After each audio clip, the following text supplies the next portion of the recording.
This is Life Happens. Thank you for listening. Evie. Huang, what's up? Yes, sir. How's it going? It's going pretty good. I'm really liking this snowy weather. No, not really. That's actually a lie. I don't like it. I don't like snow. Cool. First of all, thank you so much for being here today. I Oh. really appreciate that. It Oh. means so much to me. No, thank you so much. I really appreciate being here. I think I'm like the third one. You are the Yeah. third one, yes, I'm sir. really excited to be here. Yeah. I think it's going to be a lot of fun. So, who are you, Evie? Like you want me to talk about myself? That kind of who am I, or Well, you mean like who you see yourself as? oh, okay. Well, people know me as like some guy that used to play ping pong in high school, or loved playing the tuba, or that one ugly fat kid in middle school. That's what everyone else thinks back then, maybe.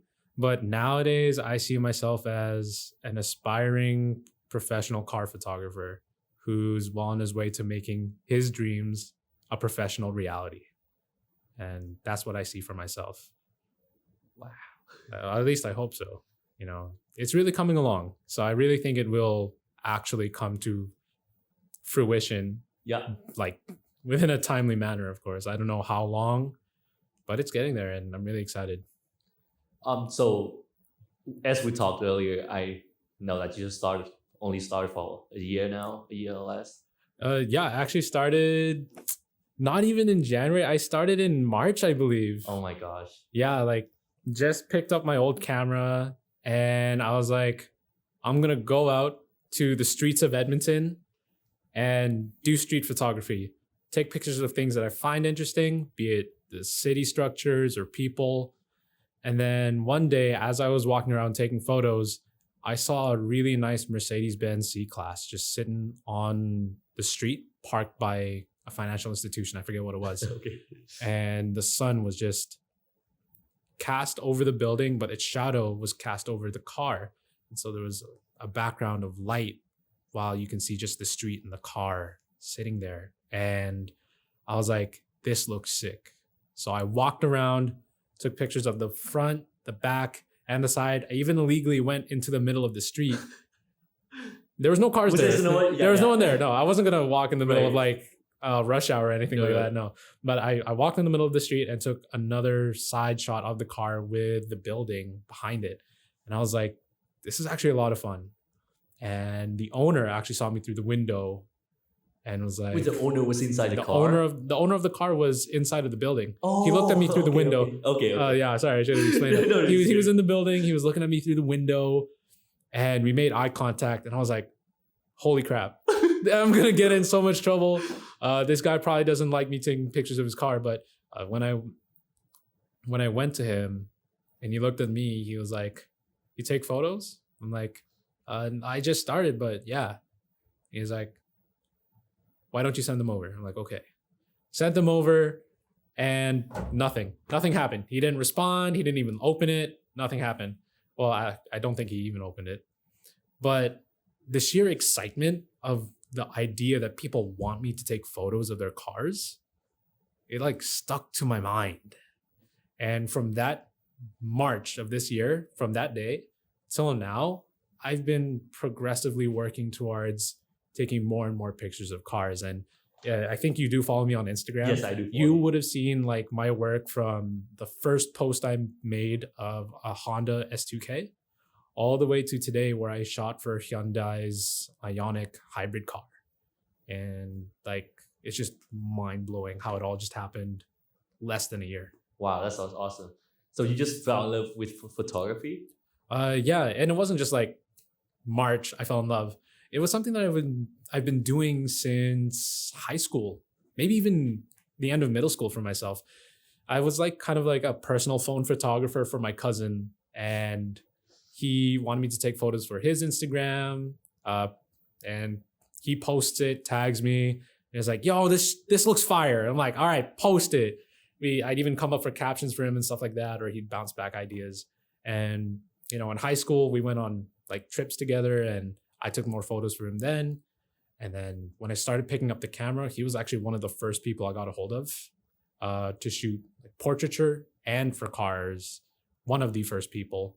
I remember the first one was actually an owner of a think it was a Hyundai Elantra. Not like the 2021 models where it looks cool. It was like one of the older ones that looked less cool. But one of the first cars I ever shot was a Hyundai.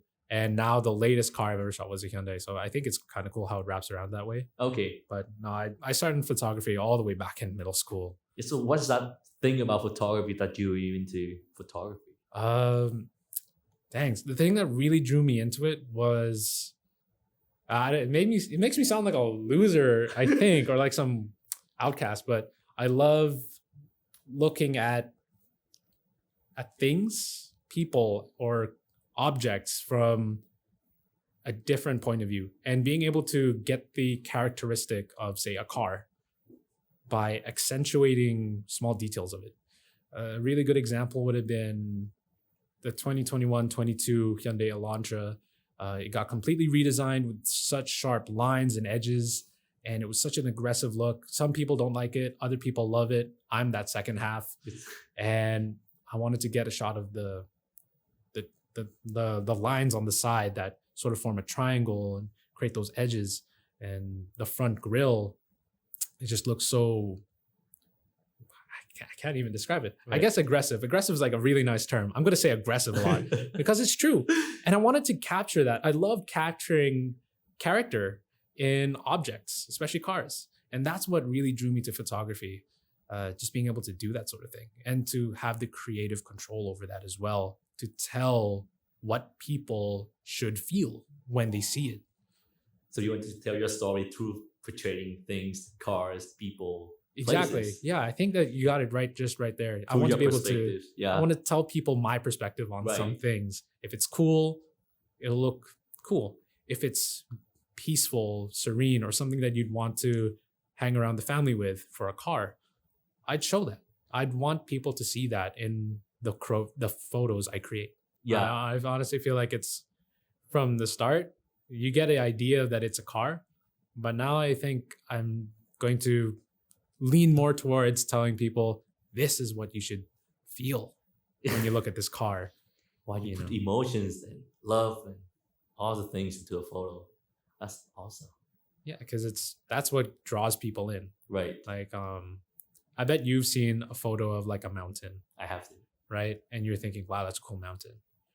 But when you see a professional landscape photographer take photos of a mountain in such an interesting angle or through a foreground of trees, you get the idea of it's so lonely at the top, there's the seclusion.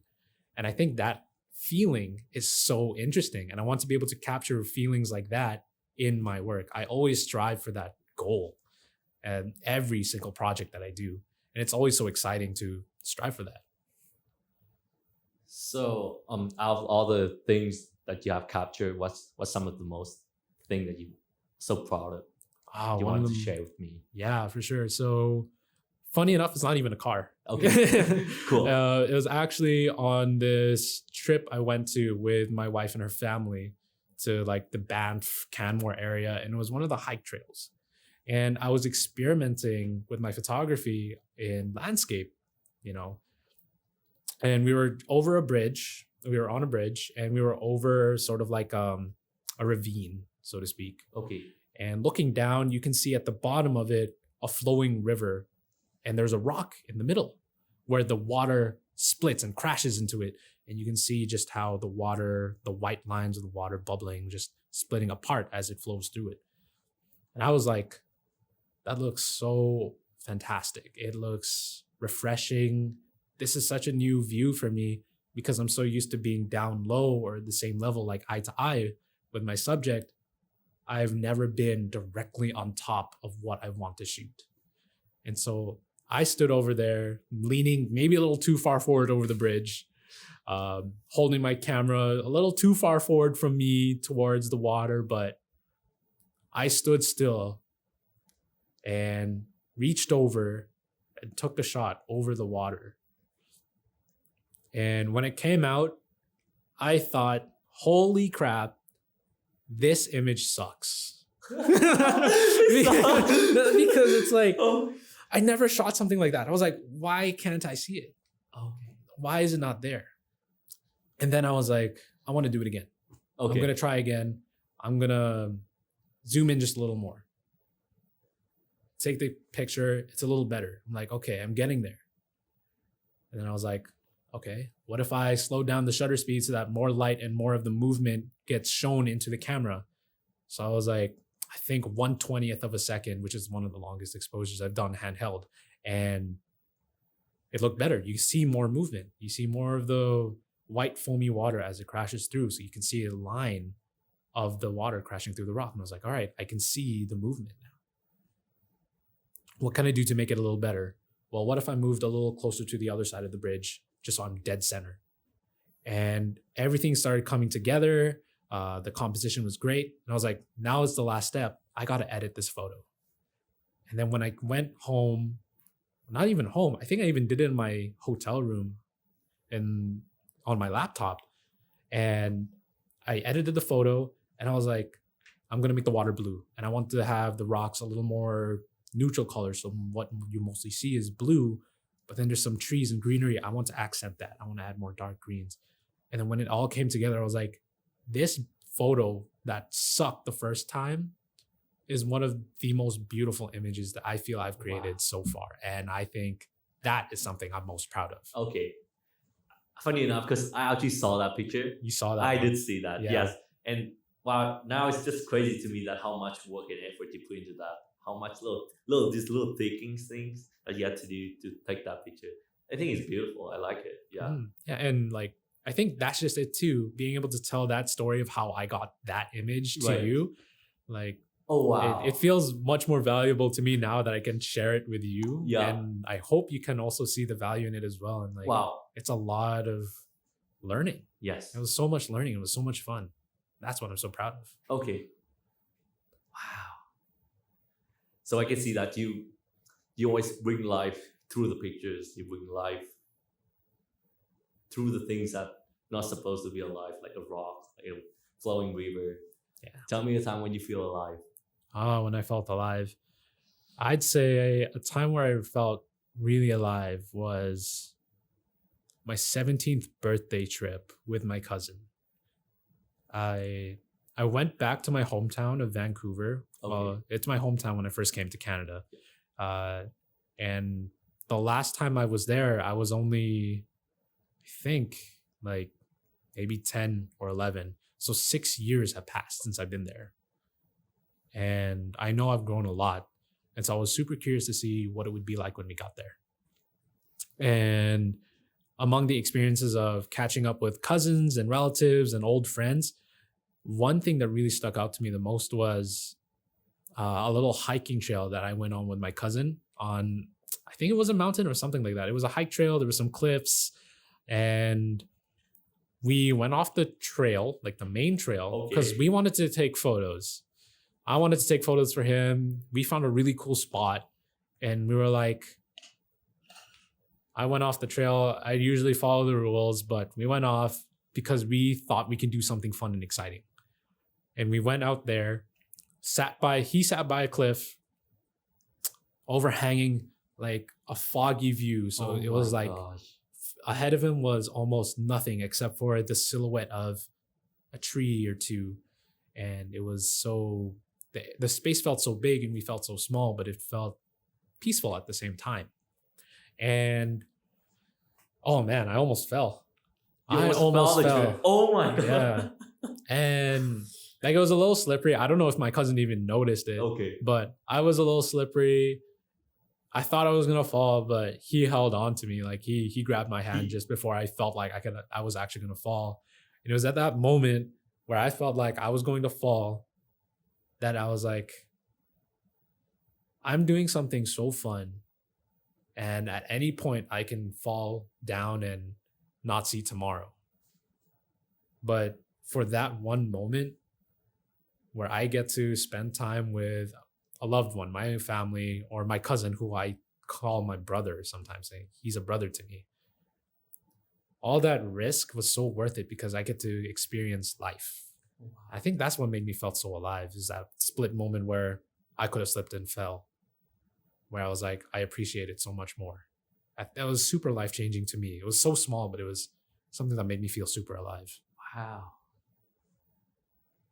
was the moment that could bring you to your death? Yeah. Was the moment that made you feel more alive? Yeah, it kind of reminds me of that this like little talk that Will Smith had about skydiving and feeling alive when you take that step forward out of the plane. There's so much fear holding you back, and then you walk out and you feel nothing under your feet. And he describes that as like a feeling of like being the most alive you can be. I remember hearing it like a long time ago, but just talking about this story reminded me of that, and I think it really applies there. Oh wow! So just go all in, experience to the fullest. if you can. Experience to the fullest, yeah. Of course, don't be stupid like me and like walk around the edge of a cliff, but find experiences that are worthwhile, that you know will add to your life, even if it seems like you're going to fall and you're going to get hurt really badly. It's all worth it. Man, I'm so like in this awe state of mind, You're like, oh wow. You like blow my mind. Oh, thanks, man. I don't really get to tell this sort of stuff to a lot of people, actually. Right. Yeah, like I think the only people I've told stuff like this to is like my wife and my cousin Jeff. So it's like being able to tell you this stuff. my It's like, God. what the heck? It's I actually feel really so cool. honored.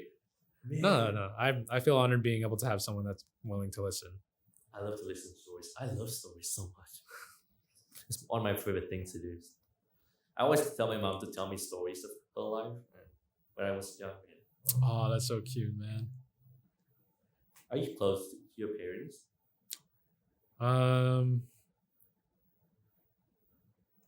I'd like to say yes, but Okay. I honestly feel like no. I don't feel too close with my parents anymore. I mean, when I was a kid, of course, when you're a little child growing up with your parents, it's like you see only the good. Everything is good. These parents, your parents, they're with you for the rest of your life, so they're good. They have to be. Right. And I thought that way until I moved to Lloydminster and I started high school. No, that's a lie.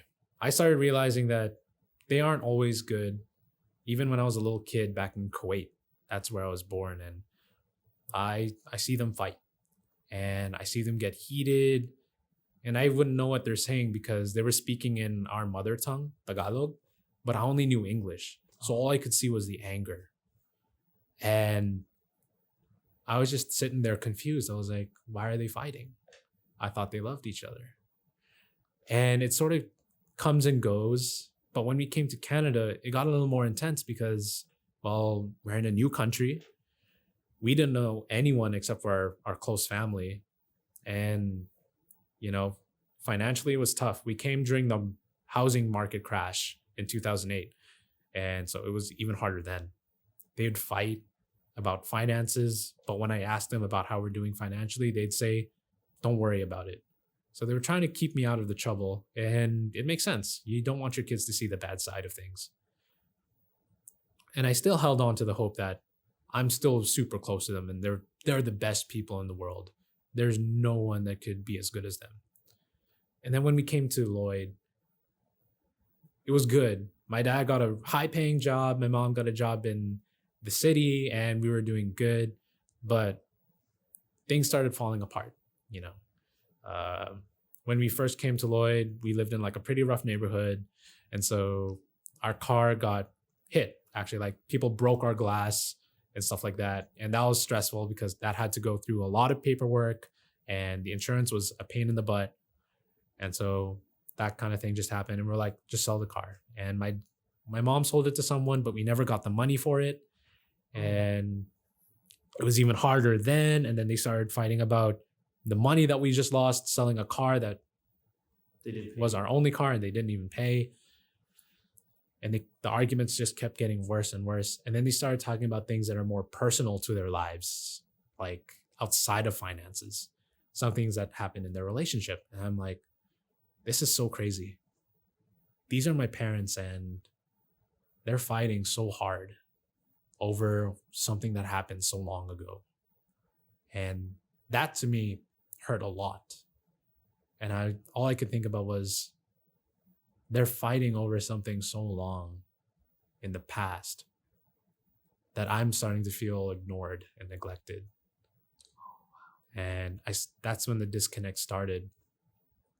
And then when my older sister was maturing and she was realizing what was going on, um, she made a decision for herself to, disconnect and, have her own space and be away Right. for the past few years. And I respect that. She's an adult. She gets to make that choice for herself. I'm just here for her as her brother, and I love her still so much. But after that split with my older sister, my parents just sort of never were the same again. And from that moment, it just got even worse for myself with them. I started being more quiet. My face would be blank, I'd be expressionless. And I don't know if they caught on or if they just thought, oh, this is our son now. He's just the expressionless guy that doesn't really say much. He's the silent type. But it's just something that I did to myself to just not feel hurt anymore, because they still fight. And I don't want to be a part of that, because it's not about me. Right. And I don't want to feel guilty about it. So I just turn myself off. I walk away, or I just close myself off in my room. And then it just keeps happening more and more. And I can't help but think, maybe I don't want to be there anymore. Right? And that was super painful to think about. And right now, I'm not as close to them as I was before as a child, though I wish I could be. I don't think I'm in the position to be there yet. But I'm still holding out hope. I still love my parents so much. Despite the way I treat them, from a distance, I love them. Yeah.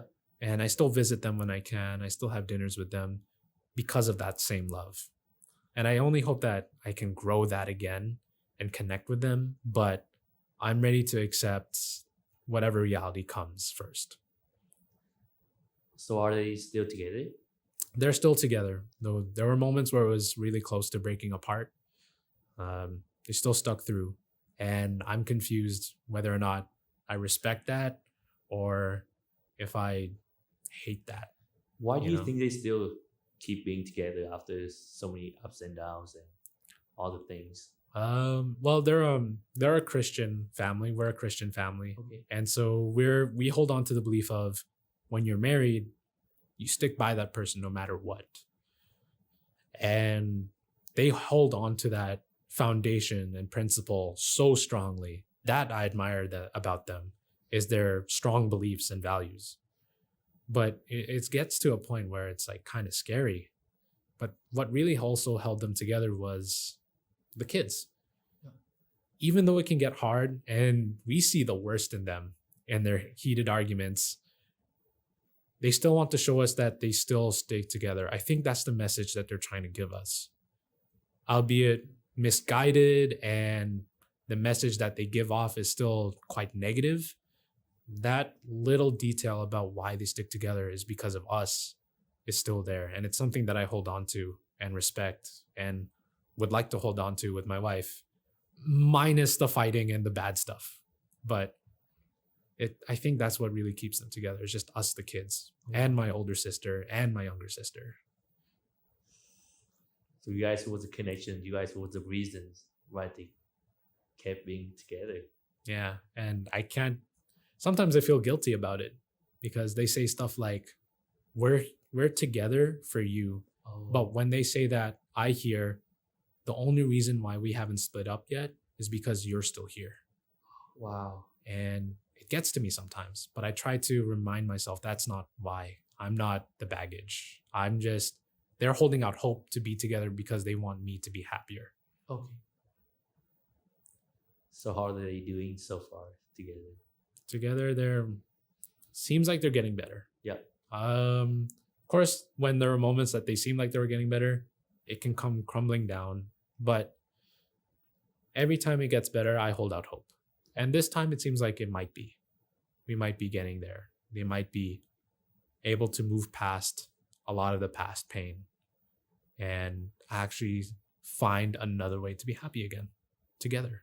In high school, I never thought you'd be going through so much. All the things happened to you when you were there, and I didn't know. I couldn't tell. You just that kid so happy. You just like so happy being there, and so like innocent, and behind that face is so much. I mean, like we're in high school. Right. What happens? I wish I was able to tell more people though. Like that's one of the things I seem to regret the most about my high school life too, was you only get to see that part of me. I wish I was more open with people to like reach out and to talk about how I felt, because it was super duper dark. Right. Huang. It was so dark for myself to be able to be that friend for people, or even not even be that friend, but just to be the comic relief to other people's lives. Right. Where they might be having a hard time at school. That I didn't want to give that up, Yeah. but I wish I did, because I wanted that same person for myself. How could you manage through that, other than disconnecting yourself to your family emotionally? Like What gets you through that? a few things, it was, well, back then it was definitely table tennis. It was ping Ping pong, pong. because it kept my body moving, and it turned my mind off to the bad things, and all I can think about is the white ball that I have to get to the other side of the net. That's all I had to think about. Even if I wasn't the best at it, like I'm no national level player or anything like that, but just the simple goal of hitting the ball over the net was good enough for me then. And I did have friends that made me see the lighter side of things, to see them celebrate academic achievements, or being excited to go to field trips and band trips, or completing a project. That helped me get through things. And most importantly was actually music. I don't do music much now, but throughout high school, it was such an amazing emotional outlet for me. Even though I played like a pretty lame instrument like the tuba, there was a moment in my life where I would just go to the practice room every day and silently play the tuba to myself. Because if I can hear the music, I don't have to hear the bad thoughts. And I feel like some people can relate to that, with music or with sports or with just being with friends. It helps them get rid of the noise even for a minute, and just appreciate what they have right then, right there. So, at what point in your life did you feel like you were free from all the troubles in your family? That's an interesting one. The thing is, I don't really ever feel like I am. It's something that comes along with me every day. I think it isn't so much forgetting, but being able to accept it and to cope with it, and to say this is a part of what has happened, and maybe a part of what's happening in my life now still. But I continue to reach out and grow towards directions that say, I will experience better. I will have better. I will be better. Like photography. That was one of the things that I grew into that was so good. And it sort of makes the bad things seem so small with all the good things that I have right now. But you might understand that sometimes these bad thoughts come up, right? They grow in the back of your head until, boom, it explodes, and it's something that you just think about at late at night and you can't sleep. But it's gotten less now. Okay.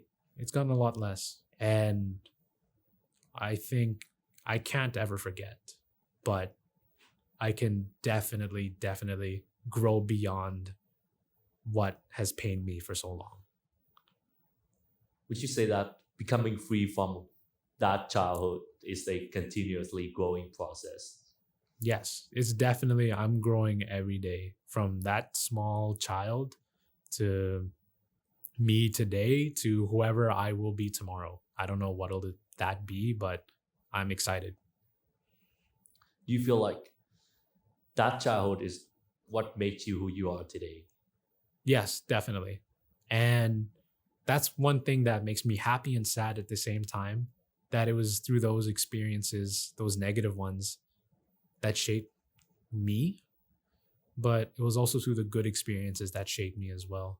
And when I look at what I've accomplished now today and what I can achieve in the future, it makes all the pain so much more worth it to realize the direction that I can go, you know. And I really hope other people can realize that too.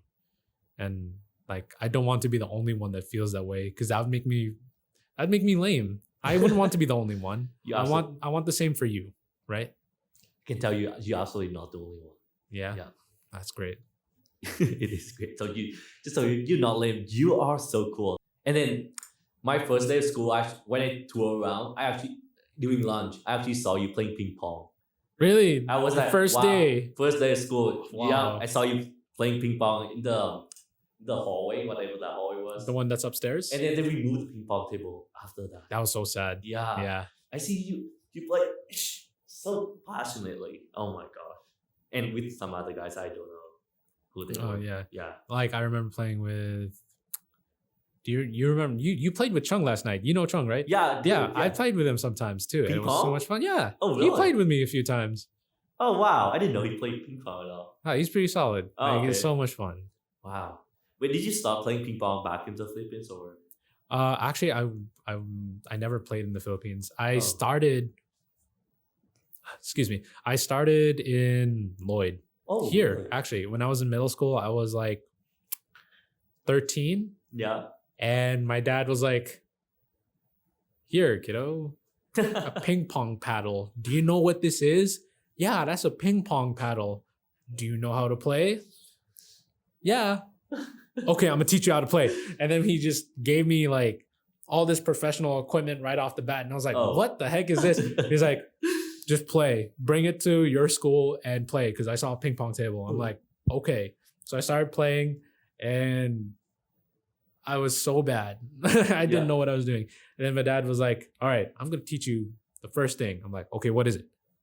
I'm going to teach you how to serve. I'm like, okay. So he taught me how to serve and I got good at serving. And that's how I played a lot in middle school. People didn't like me because I was the loser that always beat people with serves. And then he started teaching me more advanced stuff like the forehand and the backhand and among other things, Yeah. like footwork. And that's what really got me started. It was just like in middle school, my dad was like, here's this stuff. I'm going to teach you how to serve. I'm going to teach you the basics. Now get out there and beat everyone else that doesn't know how to Oh play. my And god. I'm like, sure, why not? And from then on, I'm just like, I'm good at this. I'll keep going. And then I kept going and going. I lost weight thanks to that. I became more into sports thanks to that. I became more like excited at new opportunities because of that. And then in high school, it was like it's one of the highlights of my high school career. I became the Saskatchewan champion for boys singles high school table tennis or something like that. I got a gold medal and I didn't want to let anyone know about it. But then the gym teacher, you remember the gym teacher? Yes. Yeah. He caught on. And while I was just minding my business at school, I hear on the intercom, just so you guys know, E.B. Lim won a gold medal in table tennis on behalf of LCHS. I was like, oh my gosh, Oh don't my say God. that. And if I felt so awkward, I'm not used to people paying attention to me then. Really? Like, I was like, oh shoot, people are looking at me. Why is this guy stopping me in the hallway? Oh, he's saying congrats. Okay, that's cool. Like, why is this teacher looking at me? Oh, it's because of the medal. Because I brought the medal, but because like I liked it, so I kept it underneath my shirt. That's so cool. And then, but like, I was so awkward about it. I don't know. I should have been more proud of it. It's such an achievement to be number one in a sport where you're the only person on the team representing your school and you win. I should have been more proud of that then. You Now that I definitely look back should. at it, I think it's pretty sick now. You were a champion, dude. The one guy champion from Oh my gosh. middle of nowhere Lloydminster comes in and wins one gold medal. But it was so much fun. It was so cool now that I think about it. Should have been way more excited about Right. it than I was back then. So was your dad like your coach? Yeah, he was my coach. He was Yeah. the guy that got me into it. He was my coach, taught me everything that I know about table tennis, just through himself. Was he proud when you made that achievement? Yeah, he was super proud. Oh my He gosh, was like congratulations. ecstatic. Yeah. He could not stop talking about it to all the other Filipinos in the Filipino community of Lloydminster. Even like some of his friends in Saskatoon or like back in Kuwait, he mentioned it and was like, my kid got a gold medal. That's in my ping pong. boy." That's my boy. And I was like, ah, shoot, don't talk about me like that. Come on. That's embarrassing. It's not that cool, but it was actually super cool. Yeah. Yeah. So do you still play ping pong now? Not as much, no, unfortunately. Do you have- Because I've picked up other sports now, Right. like volleyball Mhm. being one of the funnest sports that I've picked up since then. But if there's a table and a paddle, I'm still down to play. And I Wow. still remember how to play. I think. I'm a little rusty. Well, I don't know about that. You were a champion a few years ago. Come on. Just a few years ago. Yeah, can't all be right, like you're rusty right. kid. Not too rusty, I guess. I still got a few tricks up my sleeve that I remember. Cool. Oh wow. Wait, so is your dad that good? He's gotta be good. Come on. Oh my gosh, yeah. Like people at high school thought I was not bad. They should have seen my dad when I played against him in our garage. He would whoop my ass Oh. so hard. Oh. And I'd get so embarrassed and frustrated. And he'd just be standing. He'd just be standing still and get me running around the garage trying to catch the ball. And I'm just like, what the frick? You know? And he keeps saying, oh, you're better than me. And then he just do stuff like moving around. Right. And he's standing so still, like he's just about ready to drink a cup of tea or something like that. And I'm looking like a sweaty ball of stink running around so much. I look like I would have ran a marathon after like a half hour of playing against him. Okay. So he's just toying me around. With Yeah, you. he's just toying around with Oh me. my god. And people in high school are just thinking, dude, he'd be so good. They haven't even seen my dad play. It's just so funny. Oh wow. Wait, do you guys play often back in the day? Yeah. We'd play like every day in the summer as training, but I thought it was more like goofing off and having fun. Yeah. But we'd play like almost every day. It was exercise for him too. It helped him lose weight. It helped me lose weight. So it was something that we were bonding over with while also getting healthy. Wow. So we were like, oh, let's do this. Let's keep That's- going. I'm so glad to hear that. Yeah. Yeah, that's gotta be good, Yeah. sharing that experience with your dad, winning the championship. Yeah. It was great. It was fantastic. Was your dad there that day? Shoot. That day when I won gold, I think so. Yeah. I think so. It was such a blur. I don't even remember who was there. It was just all I can think about was myself. Oh my That sounds greedy, I know, but like all I could think about was myself. But I do remember when I won, there was a Facebook post of me holding up the medal with my paddle, with my dad beside me, I think, with my yee looking haircut. God. Do you remember that? My haircut where it was like super short. I looked like an egg.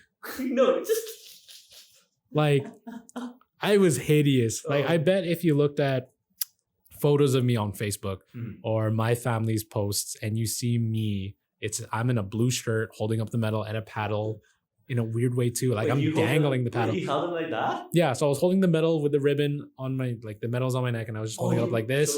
And then the paddle, I was holding it like this. I was Are like, you serious? I was like dangling it. I'm like, what the heck am I doing in this photo?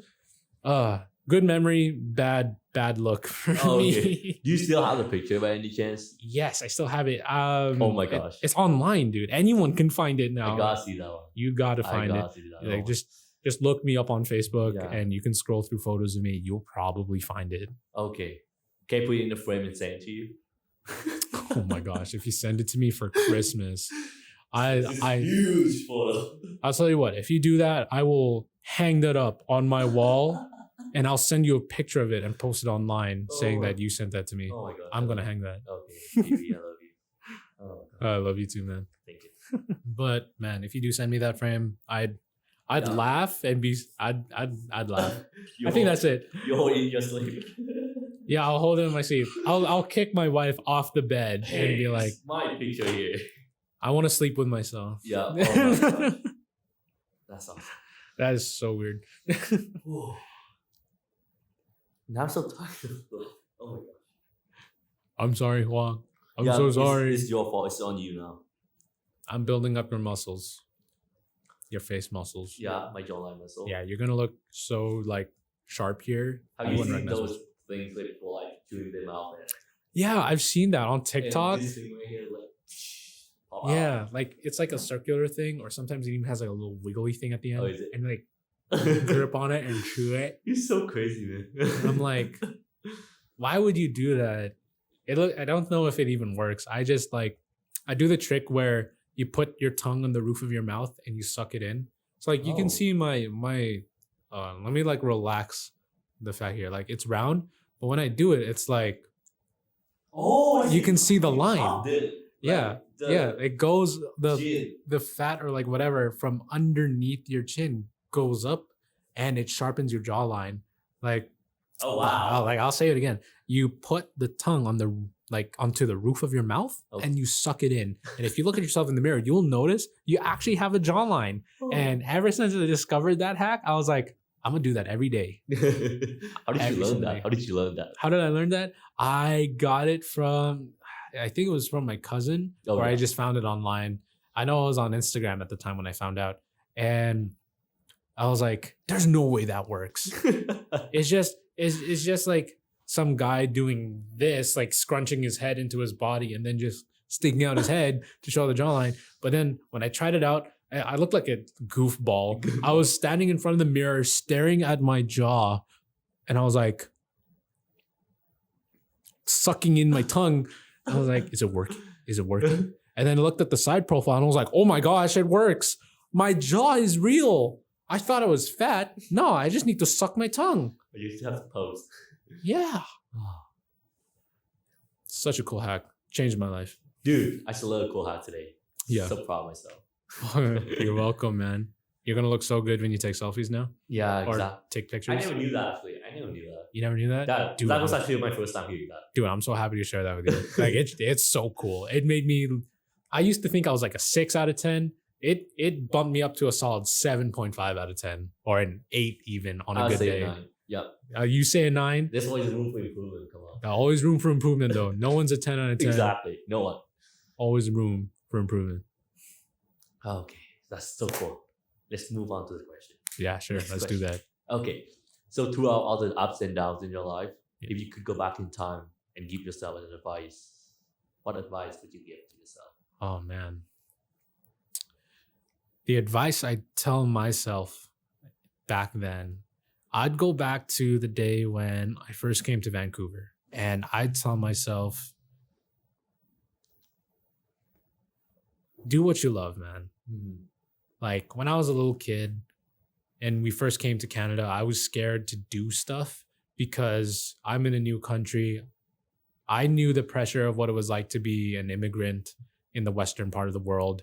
You have to do it right. You got to follow the rules and the expectations of your parents, do good in school, maybe do good in college, and just maybe you'll get a good enough paying job that your parents will brag about you to their friends. And if I were to go back to myself back then when I was thinking like that as a little kid, I'd be like, stop thinking that way, do what you love. And no matter what you do, your parents are still going to brag about you to their friends because you're going to be the athlete or you're going to be the photographer. You're going to be the artist. You could be so much more than just a good student. That's what I tell myself if I could go back to the day that I came to Canada. For how long did you have that mentality of following the rules and God do what your parents expect you to do? Day one since I came to Vancouver. Like, it wasn't explained to me when I first came Yeah. to Canada, but I understood the idea that we came to Canada because we wanted better, right? And I didn't want to be the one to mess it up, right? And so it just stuck with me. We came to Canada. Okay, I have to be a good kid because my parents are stressed. Oh, shoot. I'm in school with white kids and Chinese people because it's Vancouver. So white kids and Chinese people. And I'm like one of the very few Filipinos that I recognize here. So I have to do it right and be a good student so that I can be successful for my parents. So Right. you mess it up. I don't want to mess it up. It all goes back to I don't want to mess it up for my parents. Right. So I did good. Ate all the food they gave me because I want to be a good kid and eat all their food, even if I got fat. I got so fat. You did? Yeah, because I wanted to be a good kid. I want to clean my plate, tell my mom, you did great, or tell my dad, good food, even though I don't like some of their food. Okay. Like my dad cooks liver and onions, and I like the onions. I just don't like liver, bro. You're like, No, but I still ate that up. And I'm like, this is bussin', dad. This is good. No, it wasn't. So it's just that mentality as like more and more things came where I had the choice to do something or not do it. I did it because of the expectation of I don't want to mess it up for my parents because we came to Canada. I have to be good. So I would go back in time and tell myself, you don't have to think that way. No matter what you do, as long as you love it and you do it your way, it will be good. It has to be good because they raised you good. right. Despite how the rough things, they tried their best to raise you good. And so what you do now with what you have, with your faith and your values and principles, just do what you want. It'll turn out good. They'll still love you, probably. Probably. Yeah. Wow. That's what a powerful tip that you gave. Oh, thanks, man. I took that to my heart. I'll never Aw. forget that. No, seriously. Thanks, man. Yeah. All jokes aside. All jokes aside, nah, I really appreciate it. I really hope that advice goes a long way because it really has for me when I discovered, like, when I dropped out, that's when I discovered, like, do what you want. If it's good and you know that it's good, do it. Wow. It's been only a year, has it? It's been less than a year and it's changed my life. Of course, it was a rough start, Right.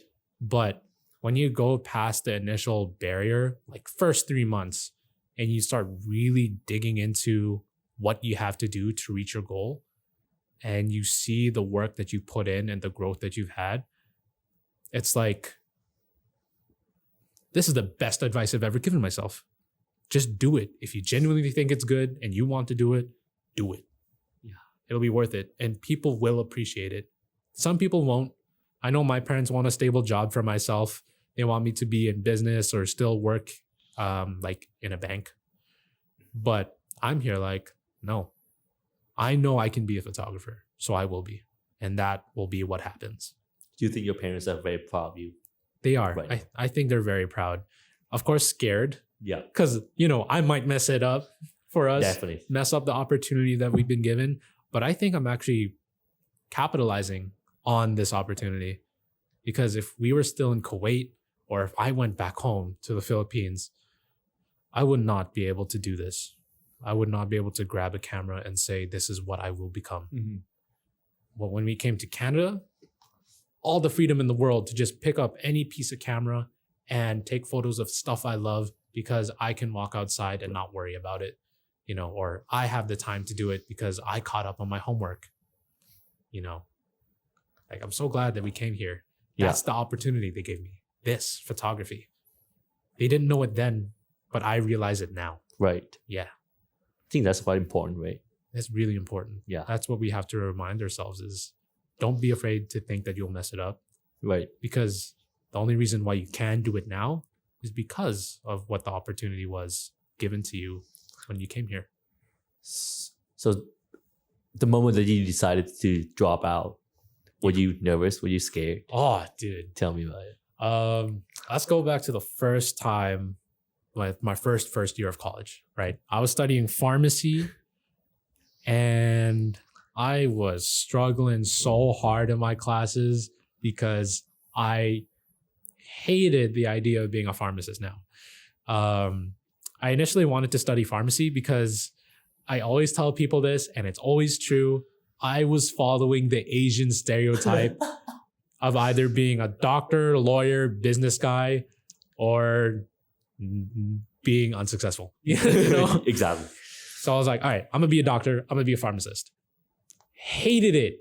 It sucked. So I was like, after the first semester, all right, I'm done. Get that out of the way. I want to be a music teacher because I like music and I like helping people. So it makes perfect sense. Second semester comes around.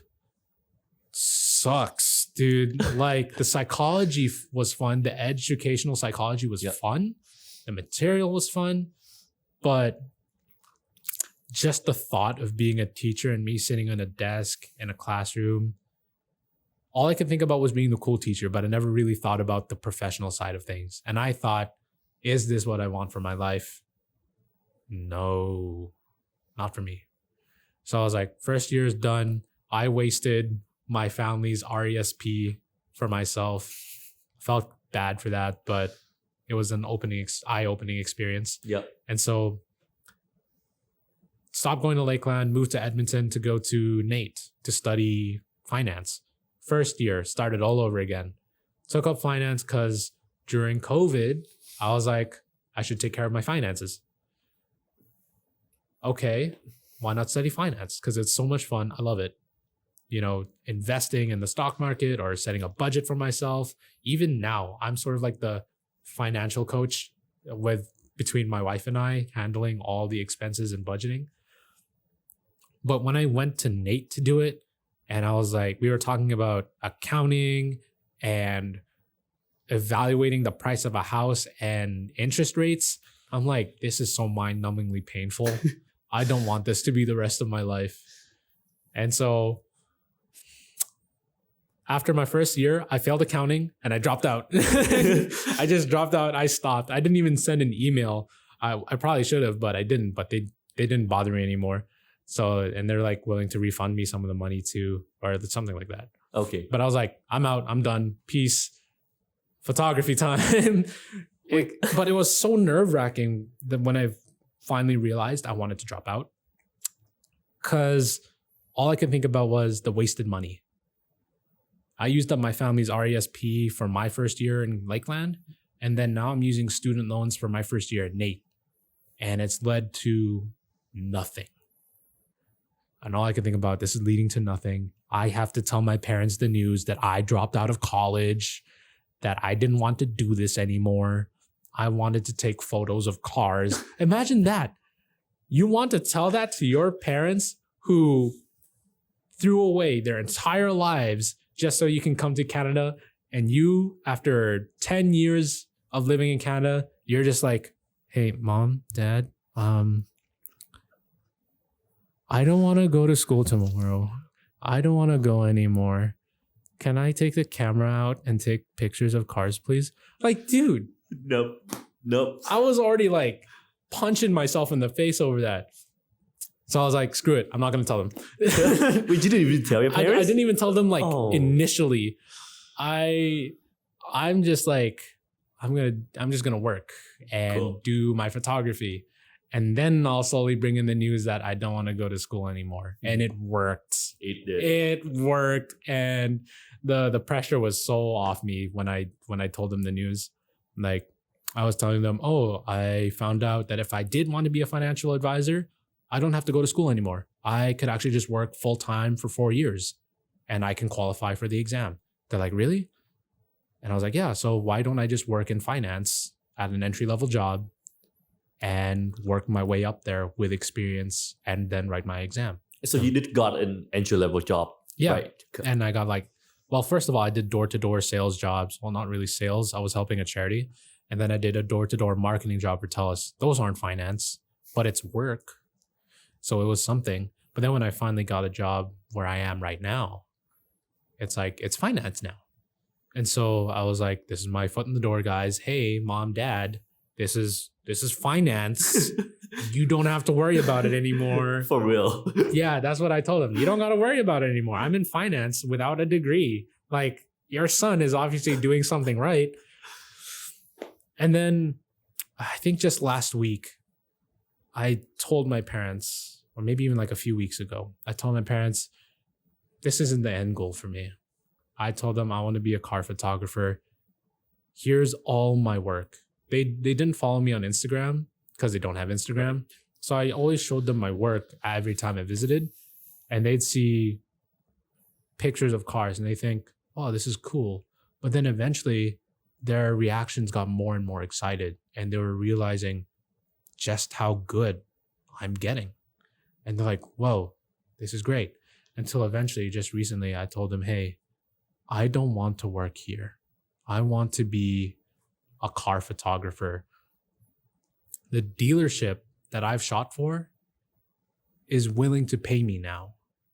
And if they start that, I'm going to slowly transition out of my old job if I can. I still don't even know how much they want to pay me. But I'm willing to take these steps to reach my goal. And they're like, are you sure? I'm like, oh shoot, they asked me that question? Now I'm failing them. But I had to hold myself steady, and I'm like, yes, this is what I want. This is what I want to be. And my mom brought up an interesting question, but where's the stability in that? Right? Right. I want to be a contractor, an independent photographer. Where's the stability in that? I'm not getting an hourly wage. I'm not going to get a 9 to 5, or I'm going to go to work tomorrow. I can't do that.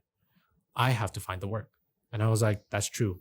But with what's happened in COVID and people losing jobs that they thought they can keep for the rest of their life, I was like, I understand the risk, but everyone's lost so much already. Right. So the risk is way more than worth it than just getting a job that I might lose because it's such a basic job. A robot can take over it in 3 years. So I thought, why not do something that only a human can? Take photos of a car creatively, you know. That's what I told her. And she's like, you know what? All right, you do you. I respect that. That's a success. That's the success right there. I convinced them that I can be a success by taking photos of cars. That was super cool. If you told that to yourself 5 years ago, would you believe that? Not at all. Your 5 years. Okay. I would not believe it at all. Like 5 years ago, or even when I was in Vancouver 8 years ago. Wait, no. 10? 12 years ago. 12 years ago. Oh my gosh. I would not believe myself. You was this big 12 years ago. I was like so tiny. Yeah. I was like, I wasn't even like regular height when I was, because I'm tall. You tall, considerably. yeah. But back then I wasn't even regular height. I was kind of short Oh, really? and fat. I was like a ball. So like, I bet if I even saw myself back then, like from the perspective of being a little kid, I wouldn't even recognize myself because like You 6 still foot different. tall, jawline, wearing this stuff, Taking pictures of cars. taking pictures of cars. Okay, you're lying to me. You're a stranger. I'm calling my mom and dad. That's awesome. There's no way. What a long way you've come. Right? It's crazy to think about that. How far like we've come.